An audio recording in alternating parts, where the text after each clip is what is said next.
Welcome back, everybody. This is Eric here with Iraq Veteran 8888. Today we've got another firearms fact for you. I know, we haven't really been doing a lot of firearms facts videos, but we're trying to change that, and we thought we'd get back to it a little bit with, you guys ever wonder why magazines are shaped the way they are? Like why some of them look like bananas and why some of them are a little bit more straight? Where do magazines get their shape? All right, you ever wonder that? Well, one of the ways that we're going to help demonstrate that today, we're going to use a Potovatch tool. This is a Ukrainian-produced magazine loader. Really cool little tool, kind of comblock looking, which is neat. And hopefully this will help demonstrate and show off the versatility of this particular tool. But kind of starting on the beginner area of it is pistol rounds. You look at something like a 9mm, a 9mm has a pretty discernible taper to it. So a lot of your 9mm mags, like you look at this MP5 magazine, it's got a bit of a taper to it, okay? But some 9mm mags are also relatively straight. So it really just depends on the action that the magazine is going into and the way that it picks up off the magazine and everything like that. So that really, with pistol caliber stuff, comes down to grip angle. You look at a Glock magazine, this is an SGM Tactical here. This particular magazine, you notice, has a pretty unique angle to it. The cartridges feed right off of there, but as they stack in, they go at a bit of a backwards angle. And a Glock magazine is not really truly a double stack in the way you might think. They kind of stagger a bit, and they eventually end up as a single round on top. So they don't feed side, side, side, side. As they come up, they squeeze together, and then it becomes one column at the top. So like a way a triple stack mag works is they get triple when they get near the bottom, and then they get double as they get to the top, and so on and so forth. So Glock mags have that unique angle of grip. When you look at something like an M10 machine gun, which I don't have a magazine here to show you, but it is a straight grip on an M10. But then you look at a 45, the 45 can get away with that because it's a relatively non-tapered straight wall round, okay? There might be a mild taper, but not enough to contend with. So an M10 grease gun mag or something like that, or an M10 mag or an M3 grease gun mag, something like that, they can be straight and the grip can be straight because the magazine doesn't need to be curved. Hopefully that makes sense to you guys. That's pistol rounds, all right? But then getting into, let's step up to 30 carbine. You look at, this is a World War II era 30 carbine magazine. It's a 15 shot, and you notice it's straight, perfectly straight, no curvature at all. But then you compare it to a later magazine that's a 30 round. This is a 30 round M1 carbine magazine, and you can see there's a discernible curvature. In fact, even as the magazine is within the length of the older magazine, there's still a bit of a curve that begins to develop along the back. And that's just because it is a mildly tapered round. So that taper you have to overcome somehow. And the only way to do that is to curve the magazine so the rounds don't get jammed up in the magazine, everything like that. When you start comparing like an AR-15 to an AK-47, it really has a lot to do with the way that the magazine rocks into the gun with an AK. It has to have a certain shape into it in order for the front of the magazine to lock in and sit at the angle that it needs to sit at, whereby an AR has cuts in the receiver that lays up flat against, and it just feeds in a much different manner, so it has to have a straight feed tower on it. So that's one example of how the towers on the magazines can also dictate the shape of the magazine, the way it ends up being, completely based on the design of the gun and the way it's made to operate. A good way to demonstrate that I'll do in just a moment, but first I'll tell you what, let's compare it to an AR mag. All right, so stepping up to the AR-15. This is a 20 round AR-15 mag. It's relatively straight. But you get into the 30, what happens? You get a little curve at the bottom. They have to make up for that angle, the taper of the cartridge and the shoulder. Now when I keep saying this, taper and shoulder and all that, what am I talking about? Well, if you look at a piece of brass, a good example is a 7.62 by 39. With this cartridge, we can see that not only do you have a shoulder and do you have the mouth of the case, the neck of the case, and the ogive of the projectile, you also have a taper from the base up to the shoulder of the cartridge, a very discernible taper. And I'm going to demonstrate that with the Potovatch here. So what we'll do is we're going to take a P-mag. First we're going to load 5.56 in this particular magazine. And we'll get on to 308 in a minute. We do have some 308 on the table. We're going to take this P-mag and we're going to put it in here. Okay. Hopefully that's going to work for me here. All right, we're gonna start laying rounds in here. Now the whole idea with the Potovatch is you just take your rounds, dump them in this tray. All right, and then once I get them all kind of laid in here, I'm gonna demonstrate for you what I'm talking about. This loading tool was actually one of the things that gave me the idea for this video.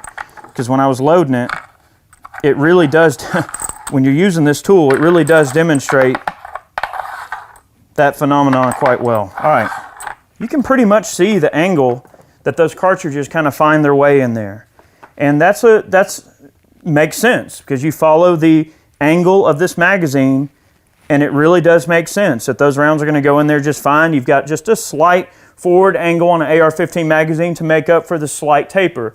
The taper on this cartridge is not as defined as a 7.62x39, which you'll see in a minute. And, you know, it's just not quite as much of a discernible type of angle they have to put on the magazine to get it to work. All right, so we're going to go ahead and load this magazine. Okay, 30 rounds of 5.56. There you go. All right, we're going to step up to the 5.45x39. This tool will also load the 5.45 magazines. 5.45 has almost the same taper as 5.56, so if you compare the shapes of the magazines, they are extremely similar.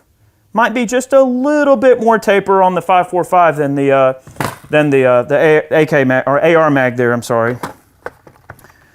That guy just drops right in, nice and flat, just like that.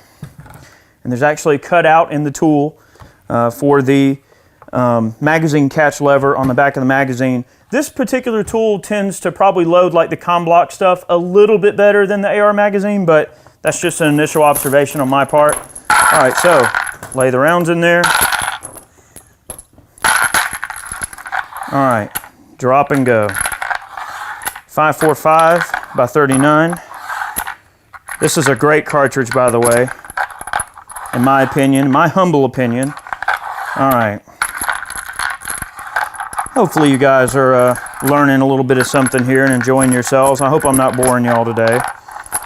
We just thought this would be a fun video to make, and some of the people may not really know why magazines are shaped the way they are. So maybe now they'll know. But just using this tool really, in my opinion, demonstrates that pretty well. I swear we're getting somewhere. We're almost there. All right, 5.45, same thing. You can see pretty discernible bit of taper there, and it's going to load right into the magazine just fine with the Potovatch here. Okay? Okay. 5.45x39, no problem. All right, let's take a metal AK-47 magazine. Going to place it in there. All right, that holds in there real nice.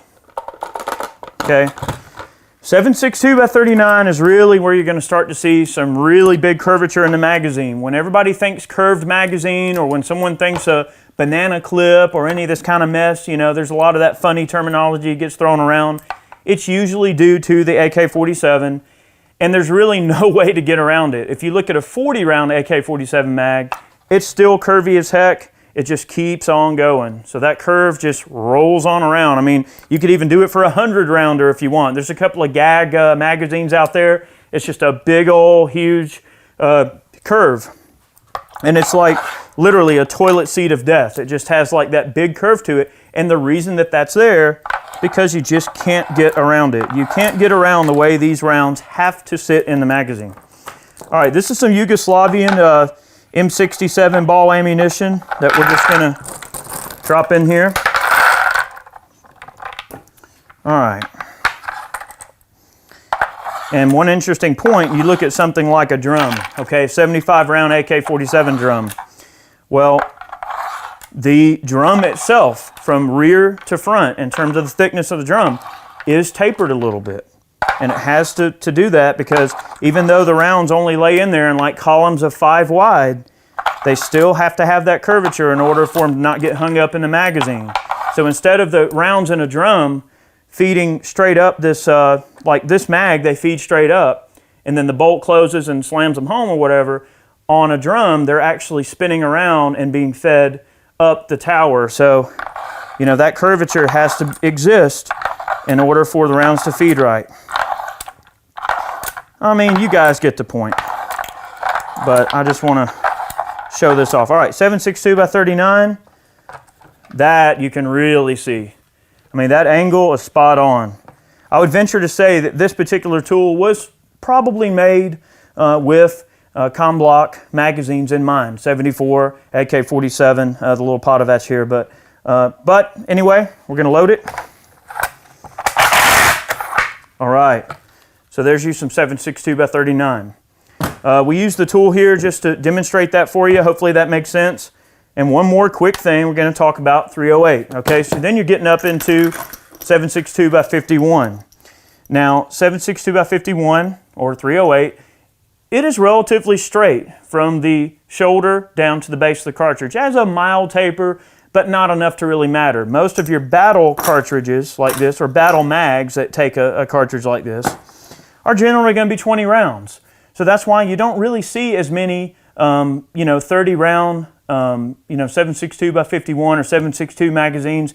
You don't see as many 30 rounders because they're a little bit impractical. Because as you get longer, it's a little bit harder to lay down in the prone or shoot from the bench. So most of your battle rifles and stuff usually take about a 20 round magazine. In this case, we got an M1A magazine, and it has a relatively straight profile to it. Again, stepping up here to a P magazine. This is a P mag, made for an AR-10 or whatever, SR-25, what have you. There is a slight, bit of taper to the magazine. It does curve a little bit.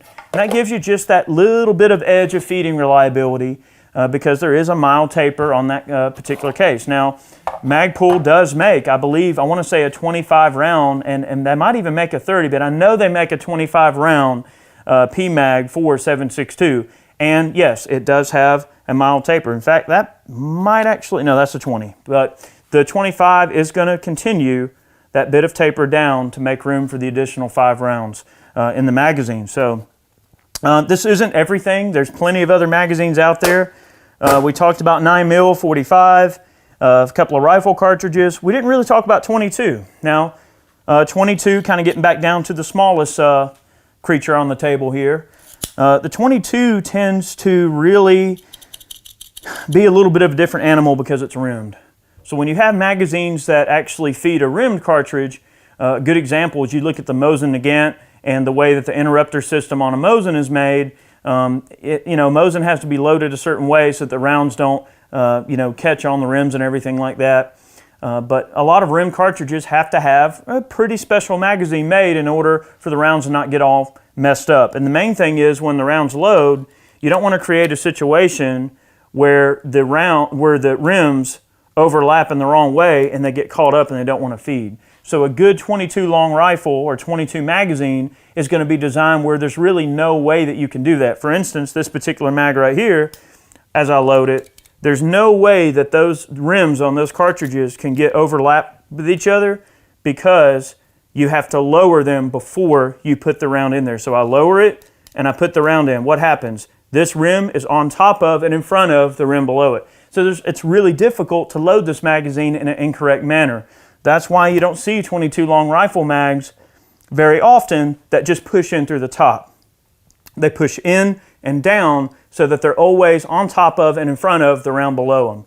That's just one of the little kind of intricacies of something like a 22 long rifle round. You just can't really get around that. A good way to demonstrate that is if you look at like a clear Ruger 1022 mag and you look at the way those rounds are staggered in there, you'll notice they kind of bump and overlap a little bit, and they also all have the rims of the cartridge on top in front of the one below it.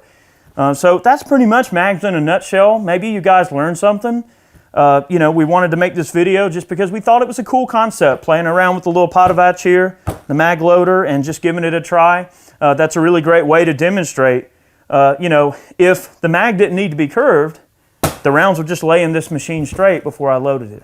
But because they have to follow that curvature to feed straight into the magazine, that's why it's made that way. So hopefully this answers some of your questions. This is a video request that we've gotten from quite a few of you, so hopefully now this answers your questions and everything.